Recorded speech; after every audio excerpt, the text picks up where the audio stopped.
بسم اللہ الرحمن الرحیم۔ السلام علیکم دوستو، قرآن مجید کی سورہ بقرہ کی آیت نمبر 154 میں اللہ تعالیٰ ارشاد فرماتے ہیں، اور جو لوگ اللہ کی راہ میں قتل کیے جاتے ہیں ان کے بارے میں یہ نہ کہو کہ وہ مردہ ہیں، بلکہ وہ تو زندہ ہیں لیکن تمہیں خبر نہیں۔ دوستو، آج کی اس ویڈیو میں ہم شہداء کے مقام و مرتبے کے حوالے سے تذکرہ کریں گے اور آپ کو شہداء کی شان کے حوالے سے چند ایسے واقعات بھی سنائیں گے جو مذکورہ آیت کی زندہ تفسیر ہیں، اور ان واقعات کو سن کر انسان کا ایمان تازہ ہو جائے گا۔ شہداء کی شان کے واقعات اور نبی صلی اللہ علیہ وآلہ وسلم کے ارشادات کے بتانے کے ساتھ ساتھ ہم آپ کو غزوہ احد سے مدینہ واپسی کے بارے میں بھی بتائیں گے کہ شہداء کی تدفین سے فارغ ہو کر جب آپ صلی اللہ علیہ وآلہ وسلم مدینہ پہنچے تو منافقین کی جانب سے کیا رد عمل دیکھنے کو ملا، اور ان کے ساتھ نبی کریم صلی اللہ علیہ وآلہ وسلم نے کیا سلوک فرمایا۔ دوستو، ویڈیو نہایت ہی ایمان افروز ہونے کے ساتھ دلچسپ بھی ہونے والی ہے، لہٰذا آپ نے ویڈیو کو سکپ نہیں کرنا اور ویڈیو کو آخر تک ضرور دیکھنا ہے۔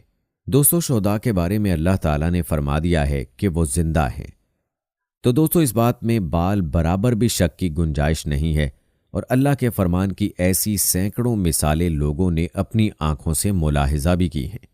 انہی واقعات سے یہ واقعات بھی ہیں جو ہم آپ کی سماعتوں کی نظر کرنے جا رہے ہیں۔ روایات بتاتی ہیں کہ کافی مدت بعد احد کے میدان میں سیلاب آ گیا، اس سے وہ قبر کھل گئی۔ لوگوں نے دیکھا کہ ان دونوں لاشوں میں ذرا بھی فرق نہیں آیا تھا، بالکل تر و تازہ تھیں، یوں لگتا تھا جیسے ابھی کل ہی دفن کی گئی ہوں۔ حضرت عبداللہ بن عمر رضی اللہ تعالی عنہ کا ہاتھ اسی طرح اس پر زخم تھا، کسی نے ان کا ہاتھ ہٹا دیا، ہاتھ ہٹاتے ہی خون جاری ہو گیا، چنانچہ پھر زخم پر رکھ دیا گیا۔ دوستو، یہ بھی کہا جاتا ہے کہ حضرت امیر معاویہ رضی اللہ تعالی عنہ نے اپنے دور میں میدان احد سے ایک نہر کھدوائی۔ یہ نہر شہداء کی قبروں کے درمیان سے نکالی گئی، اس لیے انہوں نے لوگوں کو حکم دیا کہ اپنے اپنے مردوں کو ان قبروں سے نکال کر دوسری جگہ دفن کر دیں۔ لوگ روتے ہوئے وہاں پہنچے، انہوں نے قبروں میں سے لاشوں کو نکالا تو تمام شہداء کی لاشیں بالکل تر و تازہ تھیں، نرم ملائم تھیں، ان کے تمام جوڑ نرم تھے، اور یہ واقعہ غزوہ احد کے 40 سال بعد کا ہے۔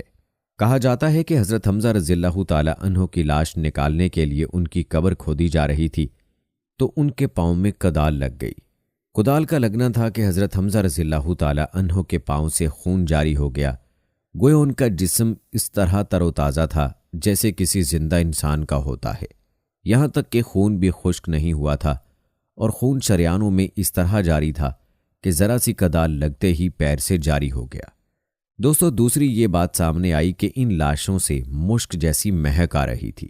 یہ واقعہ غزوہ احد کے تقریباً 50 سال بعد کا ہے، جبکہ مدینہ منورہ کی مٹی اس قدر شور یعنی نمکیات والی ہے کہ پہلی ہی رات لاش میں تبدیلی کا عمل شروع ہو جاتا ہے۔ دوستو، معلوم ہوا جس طرح زمین انبیاء کے جسموں میں کوئی تبدیلی نہیں کر سکتی، اسی طرح شہداء کے جسم بھی سلامت رہتے ہیں۔ اسی طرح حضرت خارجہ بن زید رضی اللہ تعالی عنہ اور حضرت سعد بن ابی رضی اللہ تعالی عنہ کو ایک قبر میں دفن کر دیا گیا۔ یہ ان کے چچا زاد بھائی تھے۔ بعض لوگ اپنے شہداء کو احد سے مدینہ منورہ لے گئے تھے، لیکن حضور اکرم صلی اللہ علیہ وآلہ وسلم نے حکم فرمایا کہ انہیں واپس لایا جائے اور میدان احد ہی میں دفن کیا جائے۔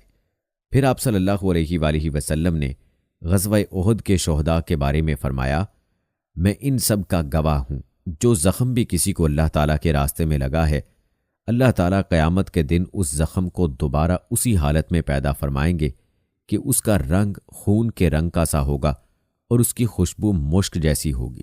دوستو، غزوہ احد میں شہید ہونے والے صحابہ میں حضرت جابر رضی اللہ تعالی عنہ کے والد عبداللہ رضی اللہ تعالی عنہ بھی تھے۔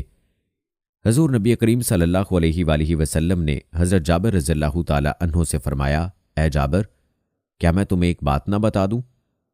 اور وہ یہ ہے کہ جب بھی اللہ تعالیٰ کسی شہید سے کلام فرماتا ہے تو پردوں میں سے کلام فرماتا ہے، لیکن اس ذات حق نے تمہارے باپ سے روبرو کلام فرمایا اور فرمایا، مجھ سے مانگو میں عطا کروں گا۔ انہوں نے کہا، اے باری تعالیٰ، مجھے پھر دنیا میں لوٹا دیا جائے تاکہ وہاں پہنچ کر میں ایک بار پھر تیری راہ میں قتل ہو سکوں۔ اس پر اللہ تعالیٰ نے فرمایا، یہ میری عادت کے خلاف ہے کہ مردوں کو دوبارہ دنیا میں لوٹاؤں، انہوں نے عرض کیا پروردگار، جو لوگ میرے پیچھے دنیا میں باقی ہیں ان تک یہ بات پہنچا دے کہ یہاں شہداء کو کیسے کیسے انعامات سے نوازا جاتا ہے۔ اس پر اللہ تعالیٰ نے یہ آیت نازل فرمائی جس کا ترجمہ یہ ہے، اور اے مخاطب، جو لوگ اللہ کی راہ میں قتل کیے گئے انہیں مردہ مت خیال کرو، بلکہ وہ لوگ زندہ ہیں اور اپنے پروردگار کے مقرب ہیں، انہیں رزق بھی ملتا ہے۔ حضرت صلی اللہ علیہ وآلہ وسلم بنی دینار کی ایک عورت کے پاس پہنچے۔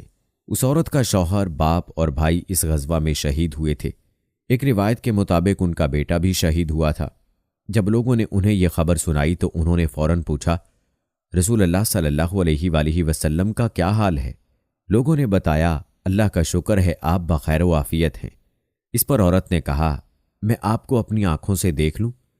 پھر جب انہوں نے آپ صلی اللہ علیہ وآلہ وسلم کو آتے دیکھ لیا تو بولی، آپ خیریت سے ہیں تو ہر مصیبت ہیچ ہے، یعنی اب کسی غم کی کوئی اہمیت نہیں۔ اللہ اکبر۔ دوستو، حقیقت میں ہر مسلمان کے دل میں نبی کریم صلی اللہ علیہ وآلہ وسلم کی ایسی ہی محبت ہونی ضروری ہے کہ ہر رشتہ سے بڑھ کر اللہ اور اس کے رسول صلی اللہ علیہ وآلہ وسلم کی محبت دل میں ہو، اور اللہ تعالیٰ نے یہ محبت صحابہ کو عطا فرمائی تھی۔ اللہ ایسی ہی محبت ہمیں بھی عطا فرما دے، آمین۔ اور دوستو، یاد رہے کہ اگر نبی کریم صلی اللہ علیہ وآلہ وسلم کے ساتھ ایسی محبت نہ ہوگی تو ایمان کامل نہیں ہو سکتا، اور اس کا ذکر خود نبی کریم صلی اللہ علیہ وآلہ وسلم کی احادیث مبارکہ میں موجود ہے۔ دوستو، کہتے ہیں غزوہ احد میں حضرت قتادہ بن نعمان رضی اللہ تعالی عنہ کی آنکھ میں زخم آ گیا تھا، یہاں تک کہ آنکھ ڈیلے سے باہر نکل آ کر لٹک گئی تھی۔ لوگوں نے اسے کاٹ ڈالنا چاہا، اور اس بارے حضور نبی کریم صلی اللہ علیہ وآلہ وسلم سے پوچھا۔ آپ صلی اللہ علیہ وآلہ وسلم نے فرمایا، کاٹو نہیں۔ پھر انہیں اپنے پاس بلایا اور ان کی آنکھ اپنے ہاتھ مبارک میں لے کر ہتھیلی سے اس کی جگہ پر رکھ دی۔ پھر یہ دعا پڑھی، اے اللہ، ان کی آنکھ کو ان کے حسن اور خوبصورتی کا ذریعہ بنا دے۔ چنانچہ یہ دوسری آنکھ سے بھی زیادہ خوبصورت اور تیز ہو گئی۔ حضرت قتادہ رضی اللہ تعالی عنہ کو کبھی آنکھ کی تکلیف ہوتی تو دوسری میں ہوتی، اس آنکھ پر اس تکلیف کا کوئی اثر نہ ہوتا۔ ایک اور صحابی کی گردن میں ایک تیر آ کر پیوست ہو گیا۔ وہ فوراً رسول اللہ صلی اللہ علیہ وآلہ وسلم کی خدمت میں حاضر ہوئے۔ آپ صلی اللہ علیہ وآلہ وسلم نے ان کے زخم پر اپنا لعاب دہن لگا دیا، زخم فوراً ٹھیک ہو گیا۔ دوستو، روایات بتاتی ہیں کہ غزوہ احد میں اسلامی لشکر کا جھنڈا حضرت مصعب بن عمیر رضی اللہ تعالی عنہ کے ہاتھ میں تھا۔ جنگ کے دوران ان کا دایاں ہاتھ کٹ گیا تو انہوں نے جھنڈا بائیں ہاتھ میں پکڑ لیا۔ جب وہ بھی کٹ گیا تو دونوں کٹے ہوئے بازوؤں سے جھنڈے کو تھام لیا۔ اس وقت وہ سورۃ آل عمران کی یہ آیت تلاوت کر رہے تھے۔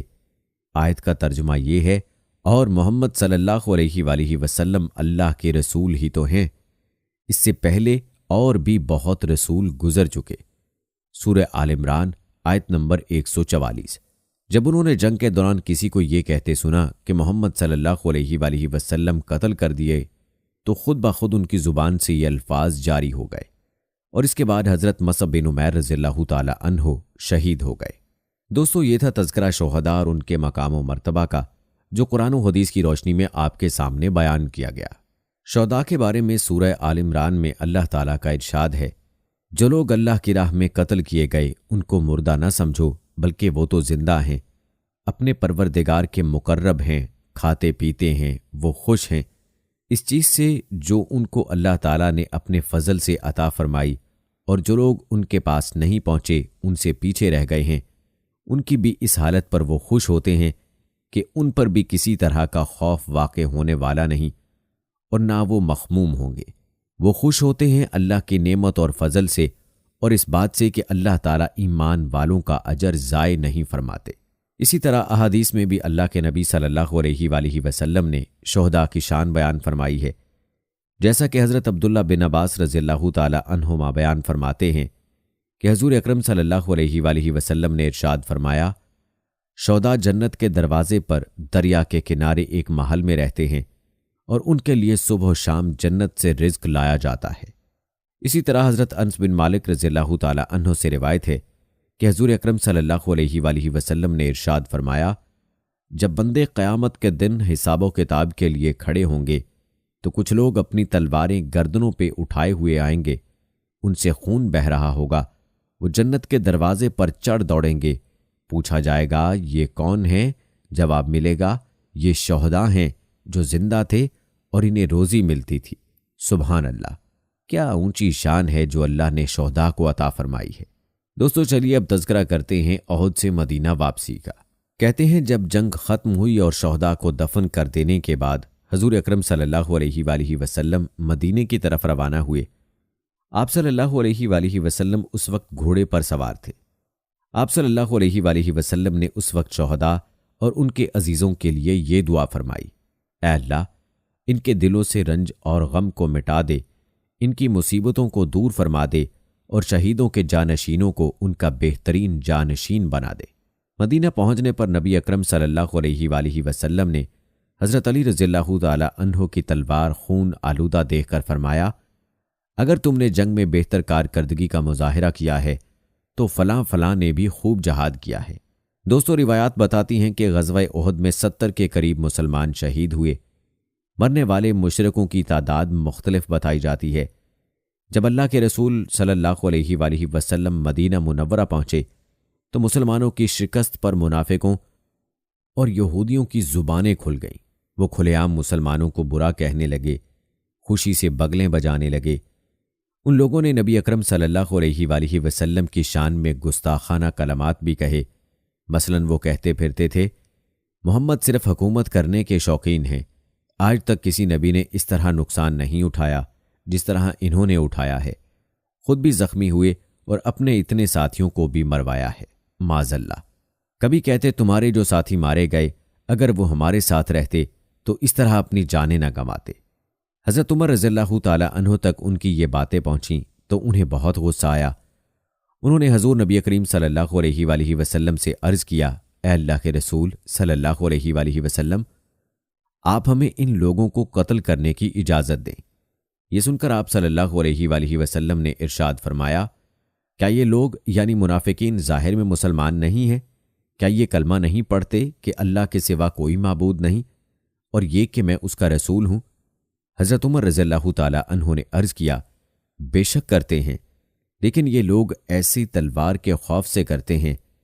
اب ان کی حقیقت ظاہر ہو چکی ہے، ان دلوں میں جو کینہ اور فساد ہے وہ سامنے آ گیا ہے۔ یہ سن کر آپ صلی اللہ علیہ وآلہ وسلم نے فرمایا، جو شخص اسلام کا اعلان کرے چاہے ظاہری طور پر ہی کرے، مجھے اس کے قتل کی ممانعت کر دی گئی ہے۔ دوستو روایات میں آتا ہے کہ غزوہ احد کے دوسرے ہی روز صبح سویرے نبی کریم صلی اللہ علیہ وآلہ وسلم کا قاصد مدینہ منورہ میں یہ اعلان کر رہا تھا، مسلمانوں قریش کا تعاقب کرنے کے لیے تیار ہو جاؤ۔ اس تعاقب کے نتیجے میں کون سے غزوہ پیش آیا یہ ہم اپنی اگلی ویڈیو میں بھی تفصیل سے بتائیں گے انشاءاللہ۔ تو ہماری اگلی ویڈیو کو بھی آپ نے غور سے سننا اور دیکھنا ہے۔ اسی کے ساتھ مجھے اگلی ویڈیو تک اجازت دیں، فی امان اللہ۔